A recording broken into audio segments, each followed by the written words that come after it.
लिंग पुराण के अंदर और शिव महापुराण के अंदर वर्णन किया गया कि भगवान शंकर ने नंदी को वचन दिया था, सुनो नंदी। शंकर भगवान से नंदी कहता है हमारा भरण पोषण कैसे हो।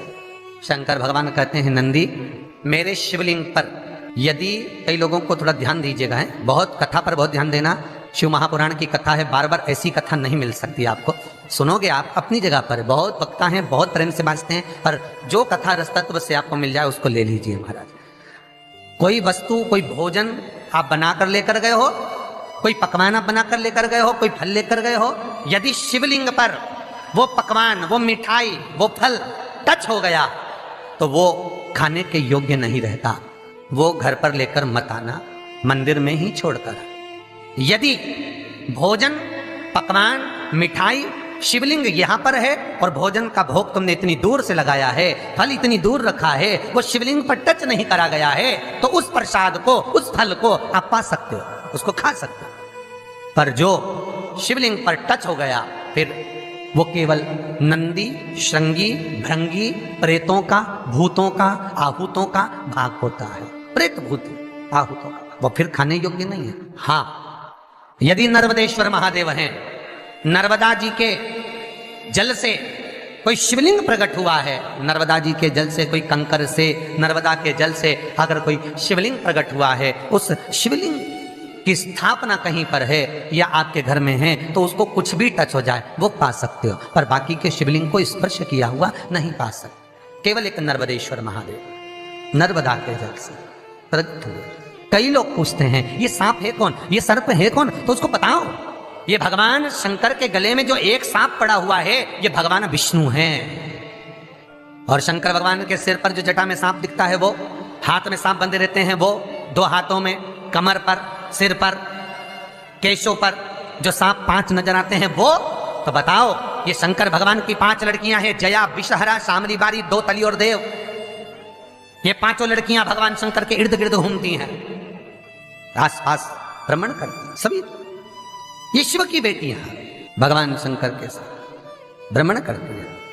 5 जया, विषहरा, शामली बारी, दो तली और देव, ये जो 5 पुत्रियां थी शंकर भगवान की, ये वासुकी को दी गई थी महाराज, क्योंकि ये सर्प की योनि में थी, इसलिए ये वासुकी नाग को प्रदान करी गई थी। वासुकी नाग कौन सा? जिसने मंथन कराया। वासुकी नाग कौन सा? जिसके फण पर पूर्ण पृथ्वी विराजमान है। वासुकी नाग कौन सा? जो निरंतर देवताओं के हित के लिए कार्य करता रहता है।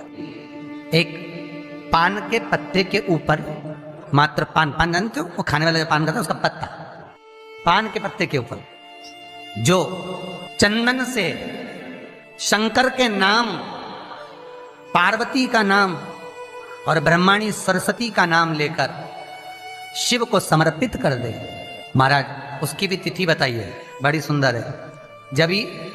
जब रवि का पुष्य योग पड़े, रवि पुष्य नक्षत्र हो, रवि का पुष्य योग पड़े, उस समय पान के पत्ते पर चंदन से शंकर, पार्वती और सरस्वती का स्मरण कर कर जो शिवलिंग के ऊपर उस पान के पत्ते को चढ़ाकर 5 बेलपत्र, 3 समी पत्र समर्पित कर देते हैं, उस बच्चे से चढ़वा देते हैं, वो बच्चा कभी पढ़ने में कमजोर नहीं होता, विद्या में बढ़ता ही बढ़ता है। पलटकर माँ बाप को देखना ही नहीं पड़ेगा, बच्चे को कभी भी माँ को कहना ही नहीं पड़ेगा कि पढ़ने बैठ, वो खुद पढ़ेगा, रुचि से पढ़ेगा। 5 बेलपत्र, 3 समी पत्र समर्पित कर दें, भगवान शंकर का स्मरण करें और उस बच्चे को प्रणाम करवा कर वापिस लेकर आए। बच्चा विद्या में प्रबल होता है, विद्या प्रखर, भगवान शिव देने वाला है। सरस्वती को स्वर बोले। शिव महापुराण की कथा, लिंग पुराण की कथा, विष्णु पुराण की कथा, पद्म पुराण की कथा कहती है कि किसी वृक्ष के नीचे, जिन वृक्षों का गुणगान हमारे शास्त्र करते हैं, जिन वृक्षों का गुणगान हमारी पुराणे करती हैं, उन वृक्ष के नीचे अगर एक मंत्र का मनका भी फेरा जाए तो उसका पुण्य हजारों गुना प्राप्त हो जाता है, आप रूप प्राप्त होता है अपने आप जिस पुण्य को करना चाहें। मेरा बहुत निवेदन है महाराज, बहुत प्रयास करा करो, प्रयास करना। अगर हाथ के मनके की माला भी नहीं हो और किसी पीपल के पेड़ के नीचे 15 मिनट बैठने का मौका मिल गया, आंवले के वृक्ष के नीचे 5 मिनट बैठने का मौका मिल गया, किसी आंवले के वृक्ष के नीचे 5 मिनट बैठे हो ओम नमो नारायण का मंत्र का स्मरण कर लो, ओम नमो भगवते वासुदेवाय का जाप कर लो, बस उसका फल 4 गुना 1000 गुना प्राप्त हो जाता है। शमी के पेड़ के नीचे बैठे हो, श्री शिवाय नमस्तुभ्यम का जाप करिए, 4 गुना फल मिलेगा, 1000 गुना फल। बेलपत्री के पेड़ के नीचे गए हो, ओम नमः शिवाय ओम का जाप करिए, फल मिलेगा। उस फल को हमें पाना है। कई लोग कहते हैं महाराज हम पूजन बहुत करते हैं, हम पाठ करते हैं, हम अर्चना करते हैं, हम व्रत रखते हैं, हम उपासना करते हैं, हम दान करते हैं, हम पुण्य करते हैं, हम सत्कर्म करते हैं, उसके बाद भी दुख क्यों है? हम पूजन तो कर रहे हैं। आपके पेट में दर्द हुआ, मान लो आपके सिर में दर्द हुआ, अब सिर में दर्द हुआ तो आपने गोली तो खाई, एनासिन भी खाई, क्रोसिन भी खाई, डिस्परिन भी खाई, कॉम्बिफ्लिन भी खाई, ना जाने कहां की गोलियां खा गए, सिर में दर्द था और 4-5 तरह की गोली खा गए। तुमने जब तो गोली खा ली और गोली खाने के बाद तुम्हें थोड़ा सा असर भी हो गया, पर इतनी गोलियां जो खाई है तो बाद में रिएक्शन तो करेगी, कुछ तकलीफ तो देगी, कुछ गर्मी तो करेगी, बीपी शुगर ऊंचा नीचा कर सकती है, नहीं पाई।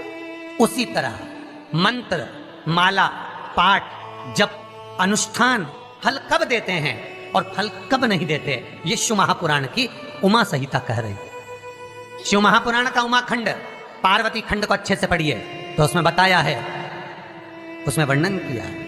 हम पाठ करने बैठे, इतनी बड़ी पोथी लेके लोग बैठ जाते हैं, पहले राम रक्षा स्तोत्र पढ़ लिए, फिर ये पढ़ लिए, गीता जी का अध्याय पढ़ लिया, ये पढ़ लिया, ये चालीसा, दुर्गा चालीसा, शिव चालीसा, तांडव, ये वो, ये मंत्र जप लो, वो मंत्र जप लो, फिर कोई महाराज बता गया वो मंत्र जप लो, फिर कोई महाराज बता गया वो मंत्र जप लो, ये वाला देवता ला के अलमारी में रख लो। इतनी बड़ी पूजन की अलमारी, बस इतनी बड़ी, ज्यादा से ज्यादा होगी तो इतना बड़ा पूजन का घर, कमरा, उसमें इतना सारा देवता। रामेश्वर गई तो उनको ले आई, जगन्नाथ जी गई तो उनको ले आई, द्वारका गई तो उनको ले आई, वृंदावन गई तो उनको ले आई, महाकालेश्वर गई तो उनको ले आई, सारा देवी देवता वहीं बैठा, पितृदेव, ये देव, कुल देवी, शंख देव, घंटी देव, दिया देव, सब उसी में, गणेश जी, शंकर जी, हनुमान जी, राम जी, सब भरा बड़ा। और पूजन करने सुबह से आई, सुबह से इतनी सी शक्कर लाई कटोरी में, इतनी सी शक्कर कटोरी में, भगवान को नहला धुला के कटोरी धर दी, इतनी बड़ी अलमारी में सारा देवता ऐसा कसा कसाया बैठा है, सारा देव। तीर्थ करने फिर गई तो गणेश जी शंकर भगवान से बोले पिताजी फिर जा रही है।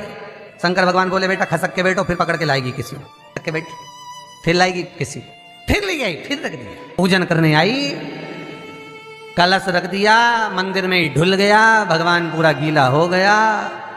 गणेश जी शंकर जी से बोले पिताजी पूरा गीला करके चली गई। शंकर भगवान बोले बेटा तो कल ही आएगी, दिया लगा के गई तो गीले में बैठो, अब नहीं आने वाली। और ध्यान देना साहब, इस कथा को आपके ऊपर लेकर समझाया जा रहा है, क्योंकि शिव महापुराण की कथा कहती है कि आप जो मंत्र जप रहे हो, आप जो माला जप रहे हो, आप जो साधना कर रहे हो, आप जो पाठ कर रहे हो, वो आप पर असर कर रहा है कि नहीं कर रहा है, वो आपको समझना है। राम रक्षा स्तोत्र का पाठ करो तो पहले हनुमान चालीसा पढ़ो, फिर राम रक्षा स्तोत्र करो। शिव चालीसा, दुर्गा चालीसा, गणेश चालीसा, हनुमान चालीसा, गायत्री चालीसा, इन 4-5 चालीसा को एक साथ कभी नहीं पढ़ना। एक चालीसा यदि आपने पढ़ ली है शुरू में, तो पाठ पूरा होने के बाद जब उठने की तैयारी हो तब दूसरी चालीसा पढ़ दो, बाकी की चालीसा भले आप बाद में पढ़ दो। पर एक साथ 4 चालीसा का पाठ नहीं होना चाहिए।